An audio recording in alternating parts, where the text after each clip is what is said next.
ഷാക്കിർ അടക്കം ലീഗ് നേതാക്കൾ കൂടി നമുക്കൊപ്പമുണ്ട്. അതിലേക്ക് വരുന്നതിന് മുമ്പ് KP റഹ്മത്തുള്ള മാധ്യമപ്രവർത്തകൻ കൂടി നമുക്കൊപ്പം ചേരുന്നുണ്ട്. KP റഹ്മത്തുള്ള, ലീഗിൽ മൂന്ന് ടേം എന്ന് പറയുന്നത് 3 തവണ MLA ആയവർക്ക് ഇത്തവണ സീറ്റ് വേണ്ട എന്ന ചില ആലോചനകൾ നടക്കുന്നു എന്നാണ് ഞങ്ങളുടെ വാർത്തയുടെ ഉള്ളടക്കം.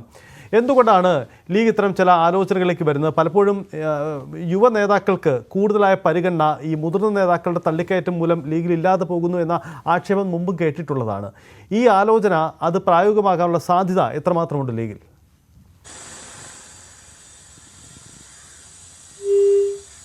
കൊണ്ടുവരിക എന്നതാണ് മുസ്ലിം ലീഗിന്റെ പുതിയ നയം.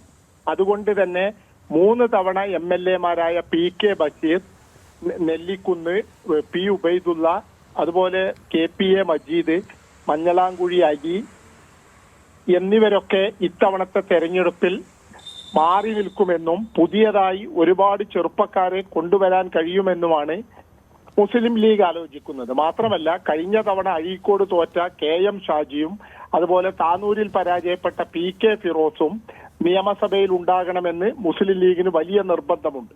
അതുകൊണ്ട് തന്നെ KM ഷാജിയെ നെല്ലിക്കുന്നിന് പകരം കാസർഗോഡ് മണ്ഡലത്തിലും PK ഫിറോസിനെ കഴിഞ്ഞ തവണ നൂർബീന റഷീദ് തോറ്റ കോഴിക്കോട് 2-ലുമൊക്കെ മത്സരിപ്പിക്കാനുള്ള ആലോചനകളാണ് ഇപ്പോൾ ലീഗിൽ നടന്നുകൊണ്ടിരിക്കുന്നത്.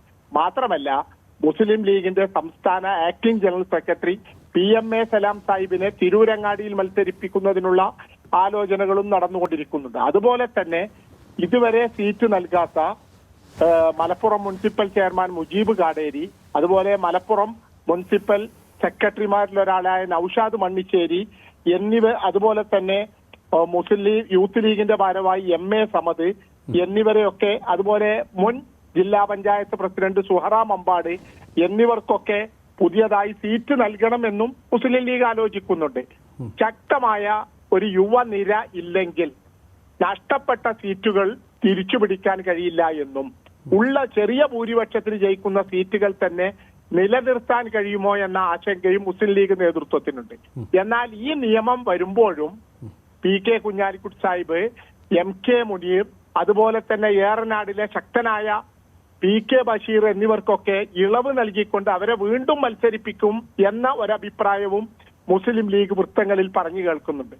എന്തായാലും 3 തവണ മത്സരിച്ചവരെ മാറ്റി നിർത്തുക എന്ന തീരുമാനം മുസ്ലിം ലീഗിന് പുതിയ മുഖം നൽകുകയും യുവാക്കളെയും യുവ നേതാക്കളെയും കൂടുതൽ പരിഗണിക്കുന്നതിന് മുസ്ലിം ലീഗിന് മെച്ചപ്പെട്ട പ്രതിച്ഛായ ഉണ്ടാക്കാനും തെരഞ്ഞെടുപ്പിൽ മെച്ചപ്പെട്ട വിജയമുണ്ടാക്കാനും സാധിക്കുമെന്നാണ് ഞാൻ കണക്ക് കൂട്ടുന്നത്. ഇത്രയും കാലം മുസ്ലിം ലീഗിൽ ഒരാൾ MLA ആയാൽ അദ്ദേഹം 25 30 ഒക്കെ കൊല്ലം തുടർച്ചയായി MLA ആകുന്ന സ്ഥിതിയാണ് ഉണ്ടായിരുന്നത്. ഇനി മുതൽ അങ്ങനെ ഉണ്ടാവില്ല എന്നുകൂടി ഉറപ്പുവരുത്താനുള്ള കഠിന ശ്രമങ്ങളിലാണ് മുസ്ലിം ലീഗ് നേതൃത്വം.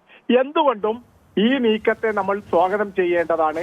യുവനിര, യുവാക്കൾ, ജനങ്ങൾക്ക് വേണ്ടി സംസാരിക്കുന്ന യുവാക്കൾ കൂടുതലായി നിയമസഭയിലേക്ക് എത്തുന്നത് നമ്മുടെ നിയമനിർമ്മാണത്തെ തന്നെ പോസിറ്റീവായി സ്വാധീനിക്കുമെന്നാണ് എനിക്ക് പറയാനുള്ളത്.